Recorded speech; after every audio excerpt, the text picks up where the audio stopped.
یہی غلط بات ہے، کیونکہ عذاب کے لیے یہ ضروری نہیں کہ ہمیں نظر بھی آئے، اللہ تعالیٰ ہر طرح عذاب دینے پر قادر ہے۔ کیا ہم دیکھتے نہیں کہ خواب میں ایک شخص نہایت المناک مناظر دیکھ کر خواب میں کرب اور اذیت محسوس کرتا ہے، لیکن دیکھنے والوں کو ذرا محسوس نہیں ہوتا کہ یہ خواب دیکھنے والا شخص شدید تکلیف سے دوچار ہے۔ اس کے باوجود عذاب قبر کا انکار محض دین سے دوری اور اللہ تعالیٰ کی اس آیتوں کا انکار کرنا ہے۔ تو عذاب قبر برحق ہے، وہ وہ ہو کر رہنا ہے۔ سب سے پہلی منزل انسان کی قبر ہے۔ وَإِذْ يَتَحَاجُّونَ فِي النَّارِ فَيَقُولُ الضُّعَفَاءُ لِلَّذِينَ اسْتَكْبَرُوا إِنَّا كُنَّا لَكُمْ تَبَعًا فَهَلْ أَنْتُمْ مُغْنُونَ۔ اللہ تعالیٰ فرماتے ہیں کہ وہ جب کہ دوزخ میں ایک دوسرے سے جھگڑیں گے تو کمزور لوگ تکبر کرنے والوں سے جن کی یہ تابع تھے کہیں گے کہ ہم تو تمہارے پیروکار تھے، تو کیا اب تم ہم سے اس آگ کا کوئی حصہ ہٹا سکتے ہو؟ اس آگ کا عنا نصیبا من النار، اس آگ کا کچھ ہم سے دور کر سکتے ہو؟ ہم تو تمہیں بڑا تکبر بڑا سمجھتے تھے، اس آگ کو کچھ ہم سے ہلکا کر دو۔ قال الذين استكبروا انا كل فيها ان الله قد حكم بين العباد۔ اللہ تعالیٰ فرماتے ہیں وہ بڑے لوگ جواب دیں گے ہم تو سبھی اس آگ میں ہیں، اللہ تعالیٰ اپنے بندوں کے درمیان فیصلے کر چکا ہے۔ اللہ نے اپنے بندوں کے درمیان فیصلہ کر دیا ہے سارے، وہ کہتے ہیں ہم خود تکبر کرنے والے خود بھی اسی آگ میں ہوں گے تو وہ ان کو کیا بچائیں گے۔ وقال الذين في النار لخزنة جہنم ادعوا ربكم يخفف عنا يوما من العذاب۔ اللہ تعالیٰ فرماتے ہیں اور تمام جہنمی مل کر جہنم کے داروغوں سے کہیں گے، سارے کے سارے مل کر ٹولے اکٹھے مل کر کہیں گے کہ تم ہی اپنے پروردگار سے دعا کرو کہ وہ کسی دن ہمارے لیے عذاب میں کمی کر دے، کسی دن عذاب کو کم کر دے، کچھ ایک لمحے کے لیے، کچھ لمحوں کے لیے عذاب کے اندر تخفیف کر دے۔ قالوا اولم تکو تأتیکم رسولکم بالبینات۔ وہ فرشتے کیا کہیں گے؟ اللہ تعالیٰ نے ان فرشتوں کے دلوں میں رحم نہیں ڈالا ہوگا، ان کو ترس نہیں آئے گا؟ اللہ تعالیٰ نے وہ فرشتے خاص طور پر جہنم کے لیے بنائے۔ وہ کہیں گے فرشتے کیا تمہارے پاس کوئی رسول نہیں آیا تھا تمہیں ڈرانے کے لیے؟ کیا آپ کی اور میرے پاس دعوت نہیں آئی؟ قرآن کو پڑھنے کا حکم نہیں آیا؟ کیا اللہ نے آسائش نہیں کی کہ اللہ تعالیٰ نے ہمیں گھر تک قرآن کو نہیں پہنچایا ہمارے لیے؟ ہمیں گھر میں بیٹھ کر اللہ تعالیٰ نے سیکھنے کو نہیں دکھا دیا؟ وہ کیا کہیں گے کہ کیا تمہارے پاس کوئی رسول نہیں آیا تھا؟ وہ کہیں گے قالوا بلا، کہ ہاں کیوں نہیں آیا تھا؟ پھر وہ اب اسے کیا جواب دیں گے؟ قالوا فدعوا وما دعاء الكافرین الا فی ضلال۔ وہ کہیں گے کیوں نہیں، پھر آگے سے وہ جواب دیں گے کہ وہ کہیں گے کہ پھر تم ہی دعا کرو اور کافروں کی دعا محض بے اثر اور بے راہ ہے۔ ہم ایسے لوگوں کے حق میں اللہ سے کیوں کر کچھ کہہ سکتے ہیں جن کے پاس اللہ کے پیغمبر بھی آئے، اللہ نے راستے بھی آسان کیے، سیکھنا بھی آسان کیا، آسانیاں بھی دی، آسائشیں بھی دی، ہم پھر اللہ سے ان کے لیے دعا کیوں کریں؟ تم خود ہی پکارو اپنے رب کو۔ پھر جب وہ دعا کریں گے، اپنے رب کو پکاریں گے تو اللہ فرماتے کہ اور کافروں کی دعا اب بے اثر ہو گئی، بے راہ ہو گئی۔ آج کوئی سنوائی نہیں، آج کوئی دعاؤں کی قبولیت نہیں، آج کوئی راہ فرار نہیں، آج کوئی راہ ہدایت نہیں، آج اللہ کے غضب سے بچنے کا کوئی راستہ نہیں۔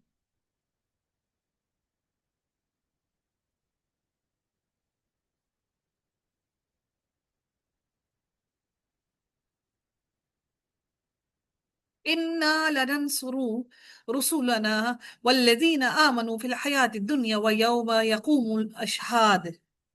اللہ تعالیٰ فرماتے ہیں یقیناً ہم اپنے رسولوں کی اور ایمان والوں کی مدد دنیا کی زندگی میں بھی کریں گے، یعنی دنیا میں بھی اللہ تعالیٰ ان کی مدد کرے گا۔ ایسا نہیں ہے کہ اللہ تعالیٰ صرف ان کو آخرت میں ہی مدد کرے گا، جیسے اللہ تعالیٰ نے حضرت یحییٰ، زکریا علیہ السلام وغیرہ اور بعض ہجرت پر مجبور، جو بعض انبیاء ہجرت پر مجبور ہو گئے جیسے ابراہیم علیہ السلام اور ہمارے نبی اکرم صلی اللہ علیہ وآلہ وسلم، تو اللہ تعالیٰ نے ان کی ان وعدہ امداد کے باوجود ایسا کیوں ہوا؟ اللہ تعالیٰ نے حالانکہ ان سے وعدہ کیا تھا کہ ان کی مدد کی جائے گی، دراصل یہ وعدہ اس کے دین پر غالب آنا اور حالات اور اکثریت کے اعتبار سے ہے، یعنی وہ اکثریت لوگوں کی تھی، اس کے باوجود اللہ تعالیٰ نے اپنے دین کو غالب لایا۔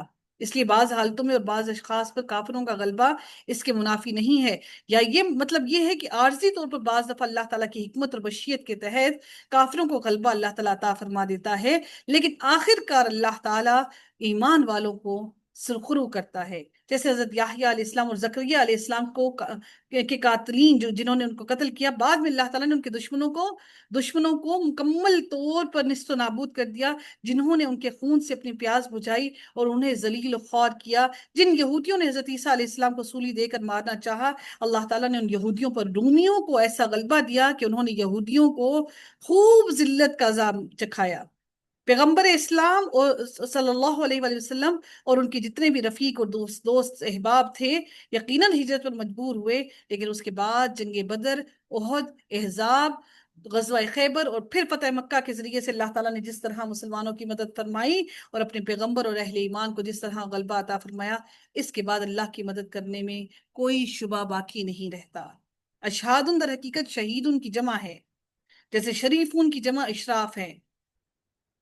قیامت والے دن فرشتے اور انبیاء گواہی دیں گے، یا فرشتے اس بات کی گواہی دیں گے کہ یا اللہ، پیغمبروں نے تیرا پیغام پہنچا دیا تھا، لیکن ان امتوں نے ان کی تکذیب کی۔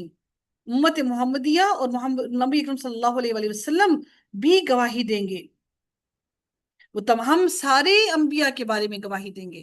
ہم خود اگر عمل نہیں کرتے تو ہم انبیاء اور ان کی امتوں کے بارے میں کیا گواہی دیں گے؟ ہمارے پاس خود دین کا اصل نہیں موجود، ہمیں خود دین کا علم نہیں، تو ہم کیا گواہی دیں گے؟ صرف کلمہ گو ہونا کافی نہیں، صرف کلمہ گو ہونا مسلمان ہونے کے لیے کافی نہیں، صرف کلمہ گو ہونا اللہ کی اتباع کرنے کے لیے کافی نہیں، صرف کلمہ گو ہونا اللہ تعالیٰ کے آگے وہ خشیت سے جھکنے کے لیے کافی نہیں۔ جب تک اس کا ایک ایک حکم دل میں نہ اتر جائے، اس رب سے وہ محبت پا نہیں سکتے ہم۔ یہ دل اللہ کے لیے ویسے جھک نہیں سکتا۔ اللہ تعالیٰ اب اس دن کے بارے میں فرماتے ہیں یوم لا ينفع الظالمین معذرتهم ولا هم اللعنۃ۔ اللہ تعالیٰ فرماتے ہیں کہ اس دن ظالموں کی کوئی معذرت قبول نہ کی جائے گی، وَلَهُمْ لَعْنَتُهُمْ وَلَهُمْ سُوءُ الدَّارِ۔ اور اللہ تعالیٰ پھر مزید کیا فرماتے ہیں، ان کے لیے لعنت ہی ہوگی اور ان کے لیے بڑا ہی برا گھر ہوگا، یعنی پھٹکار ہوگی، ان کی کوئی معذرت قبول نہ کی جائے گی۔ اللہ تعالیٰ فرماتے ہیں وَلَقَدْ آتَيْنَا مُوسَى الْهُدَى وَأَوْرَثْنَا بَنِي إِسْرَائِيلَ الْكِتَابَ۔ ہم نے موسیٰ علیہ السلام کو ہدایت نامہ عطا فرمایا، یعنی اللہ تعالیٰ نے ان کو تورات دی۔ اللہ تعالیٰ فرماتے ہیں ہم نے ان کو تورات دی اور بنو اسرائیل کو اس کتاب کا وارث بنایا۔ اس کتاب کا، کس کا؟ تورات کا۔ یعنی تورات حضرت موسیٰ علیہ السلام کے بعد بھی باقی رہی، جس کی نسل بعد نسل وہ وارث ہوتے رہے، یا کتاب سے مراد وہ تمام کتابیں ہیں جو اللہ تعالیٰ نے انبیاء بنی اسرائیل پر نازل فرمائی ہیں۔ ان سب کتابوں کا وارث اللہ تعالیٰ نے بنی اسرائیل کو بنایا۔ اللہ رب العزت مزید فرماتے ہیں ہدی و ذکریٰ لأولی الالباب۔ اس میں اللہ تعالیٰ نے نصیحت ہے، ہدایت اور نصیحت ہے صرف عقل مندوں کے لیے، یعنی ہدن سے مراد ہادن ہے، اور اللہ تعالیٰ نے اس میں اور مذکرن ہدایت دینے والا، اور یہاں پر جو ہدن ہے ہادن کے معنی میں، اور ذکر جو ہے وہ مذکرن ہدایت دینے والوں کے معنی میں ہے، یعنی کہ وہ ہدایت آئی ان کے پاس اور نصیحت آئی ان کے پاس۔ عقل مندوں سے مراد عقل سلیم والے ہیں، جو آسمانی کتابوں سے فائدہ اٹھاتے ہیں، اللہ تعالیٰ ان کو عقل سلیم عطا فرماتا ہے۔ دوسرے لوگ تو گدھوں کی طرح سے اپنے اوپر بوجھ لاد دیتے ہیں، اور یہ بھی قرآن میں آیت میں اللہ نے فرمایا ہے کہ جو علم سے نصیحت حاصل نہ کرے وہ گدھوں کی طرح ہیں۔ فاصبر ان وعد اللہ حق واستغفر لذنبک وسبح بحمد ربک بالعشی والابکار۔ بس اے نبی تو صبر کر، اللہ کا وعدہ بلا شک و شبہ سچا ہے، تو اپنے گناہ کی معافی مانگتا رہے اور صبح و شام اپنے پروردگار کی تسبیح اور حمد بیان کرتا رہے۔ گناہ سے مراد وہ چھوٹی چھوٹی لغزشیں ہیں جو بشریت ہونے کی وجہ سے، کیونکہ نبی بھی بشر ہیں، انسان ہیں، وہ ان سے سرزد ہو گئی۔ اللہ تعالیٰ نے نبی کو یہ کہا فَاصْبِرْ إِنَّ وَعْدَ اللَّهِ حَقٌّ وَاسْتَغْفِرْ لِذَنبِكَ، اپنے گناہوں کی مغفرت طلب کرتا رہے صبح و شام۔ إِنَّ الَّذِينَ يُجَادِلُونَ فِي آيَاتِ اللَّهِ بِغَيْرِ سُلْطَانٍ آتَاهُمْ إِن فِي صُدُورِهِمْ إِلَّا كِبْرٌ مَا هُمْ بِبَالِغِيهِ۔ اللہ تعالیٰ فرماتے ہیں جو لوگ باوجود اپنے پاس کسی دلیل کے نہ ہونے کے آیات الہی میں جھگڑا کرتے ہیں، اور ان کے دلوں میں نرمی کے بجائے بڑائی ہے، اور کچھ نہیں وہ اس تک پہنچنے والے ہی نہیں ہیں، وہ ایمان تک پہنچنے والے ہی نہیں ہیں، ان کے دلوں میں ایمان اترنے والا ہی نہیں۔ تو اللہ تعالیٰ فرماتے ہیں تو اللہ کی پناہ مانگتا رہ، بے شک وہ پورا سننے والا اور سب کچھ دیکھنے والا ہے۔ فاستعذ، اللہ نے نبی سے کہہ دیا تو پناہ مانگتا رہے اللہ سے کہ اللہ تعالیٰ تجھے نہ بھٹکائے، بے شک وہ سننے والا اور سب کچھ دیکھ رہا ہے، ہر کسی کے ہر عمل کو دیکھ رہا ہے۔ لا خلق السماوات والارض اکبر من خلق الناس ولكن اکثر الناس لا يعلمون۔ آسمان اور زمین کی پیدائش یقیناً انسان کی پیدائش سے بہت بڑا کام ہے۔ یہ انسان کو پیدا کرنا کوئی مشکل کام نہ تھا۔ اللہ تعالیٰ نے انسانوں کو اللہ تعالیٰ جس طرح انسان کو پہلی مرتبہ کر سکتا ہے، وہ دوبارہ بھی پیدا کرنے پر قادر ہے، لیکن یہ اور بات ہے کہ اکثر لوگ اس سے بے علم ہیں، اکثر لوگ نہیں جانتے، وہ سمجھتے ہیں کہ آسمان اور زمین کو پیدا کرنا آسان ہے، انسان کو پیدا کرنا مشکل ہے۔ اللہ تعالیٰ نے انسان کے عقل و فہم کی وجہ سے یہ فرمایا کہ وَمَا يَسْتَوِي الْأَعْمَى وَالْبَصِيرُ، اندھا اور بینا برابر نہیں ہو سکتے۔ وَالَّذِينَ آمَنُوا وَعَمِلُوا الصَّالِحَاتِ وَلَا الْمُسِيءُ، اسی طرح سے جو ایمان والے ہیں، نیک عمل کرنے والے ہیں، وہ اور بدکار برابر نہیں ہو سکتے۔ جیسے اندھا اور دیکھنے والا، ویسے ہی ایمان والا اور بدکار دونوں کبھی برابر نہیں ہو سکتے۔ ایک کو اللہ تعالیٰ نے اتنی فصاحت دی، اس کے دل کو روشن کیا، دوسرا کے دل اندھیروں میں ڈوبا ہوا ہے، گمراہی میں، گناہوں میں ڈوبا ہوا ہے۔ قلیلا ما تتذکرون، لیکن بہت ہی کم لوگ ہیں جو نصیحت حاصل کرے۔ ان الساعة لآتیۃ لا ریب فیہا ولکن اکثر الناس لا یؤمنون۔ اللہ تعالیٰ فرماتے ہیں یقیناً، ان الساعة، بے شک یقیناً قیامت، پورے یقین کے ساتھ بغیر کسی شک و شبے کے۔ پہلے اللہ نے کہا ان الساعة، تاکید کی، پھر اللہ تعالیٰ نے پھر گئے مزید تاکیدی، لآتیۃ، یقیناً آنے والی ہے، لا ریب فیہا، پھر اس میں مزید اور تاکید دی، اس میں کوئی شک و شبہ نہیں، اس میں کسی شک میں نہ مبتلا ہونا، اس میں کوئی شک و شبہ نہیں، لیکن کم ہی لوگ ہیں جو نصیحت کو حاصل کریں، کم ہی لوگ ہیں جو ایمان لاتے ہیں اس بات پر کہ قیامت آنے والی ہے۔ اگر ہمیں اس بات پہ یقین ہوتا تو ہمارے سارے عمل سدھر نہ جاتے۔ ہم صرف زبان سے اقرار کرتے ہیں، دل میں ابھی بھی وہ شک موجود ہے۔ وَقَالَ رَبُّكُمُ ادْعُونِي أَسْتَجِبْ لَكُمْ إِنَّ الَّذِينَ يَسْتَكْبِرُونَ عَنْ عِبَادَتِي سَيَدْخُلُونَ جَهَنَّمَ دَاخِرِينَ۔ اللہ رب العزت ارشاد فرماتے ہیں، اور تمہارے رب کا فرمان سرزد ہو چکا ہے کہ مجھ سے دعا کرو، میں تمہاری دعاؤں کو قبول کروں گا۔ سبحان اللہ، اللہ تعالیٰ نے فرما دیا مجھ سے دعا کرو، مجھے پکارو، میں تمہاری دعاؤں کو قبول کروں گا۔ ان الذین یستکبرون عن عبادتی سیدخلون جہنم داخرین۔ اللہ تعالیٰ فرماتے ہیں یقین مانو کہ جو لوگ میری عبادت سے خود سری کرتے ہیں وہ ابھی ابھی ذلیل ہو کر جہنم میں پہنچ جائیں گے، اتنا میں ان کو وقت نہیں دوں گا، میں ان کو جلد ہی جہنم میں داخل کر لوں گا۔ اپنی خالص اور اپنی مخلص دعاؤں میں ہم سب کو، اہل ایمان کو، اپنے دوستوں کو جو قرآن سے جڑے ہوئے ہیں، اپنے عزیز و قارب کو، ہم سب کو اپنی مخلص دعاؤں میں ضرور یاد رکھیے۔ اللہ تعالیٰ ہماری طرف آنے والے ہر شر کو خیر میں بدل دے۔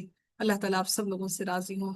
آخر دعوانا الحمد للہ رب العالمین، صلی اللہ تعالی علی خیرہ خلقہ اجمعین برحمتک یا ارحم الراحمین۔